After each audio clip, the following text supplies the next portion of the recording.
We just got a copy of this. This is it. It's a more than 20-page order. We're going to read through this a little bit together. We want to start with the biggest takeaway. It happens on page 17 of Judge Scott McAfee's order, and if it's all right, I'm going to read it and we can kind of work through it all together. This is the big part here. Judge McAfee writes, "The court therefore concludes that the prosecution of this case cannot proceed until the state selects one of two options. The district attorney may choose to step aside along with the whole of her office and refer the prosecution to the prosecuting attorney's counsel for reassignment.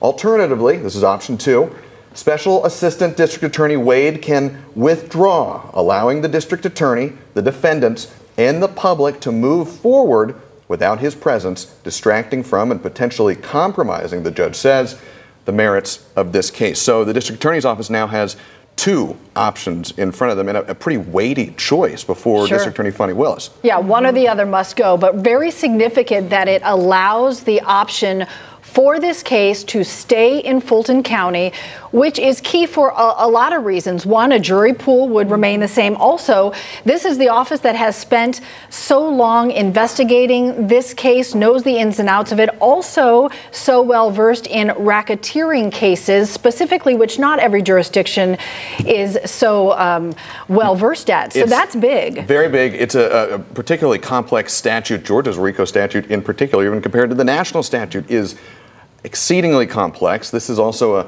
a case that started with 19 defendants. So the idea of this case being removed to a different district attorney's office raises a whole host of challenges, not the least of which is, imagine you're some other district attorney in DeKalb or Cobb or Gwinnett or wherever else, and you are tasked with taking on this endeavor. Just getting up to speed and understanding the nuances of it would be a Herculean task.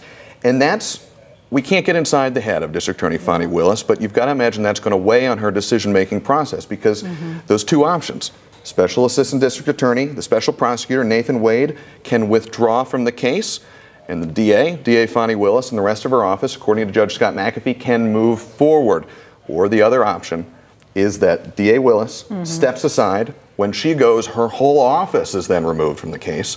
And what happens here, and we can take a minute to break down a little bit of the order's language, what would happen in that scenario is the case would be sent up to what's called the prosecuting attorney's counsel. It's sort of an oversight and organizational body for every district attorney in the state, and then that organization would be responsible for finding a new home for this case. And it's important to underscore this point, once that happened, and it could take time to find another DA's office that is willing to take on this case and has the resources, they have total autonomy over it. So there's no guarantee in that scenario where the case goes somewhere else that the prosecution would remain intact as it at least originally began. Yeah, and let's talk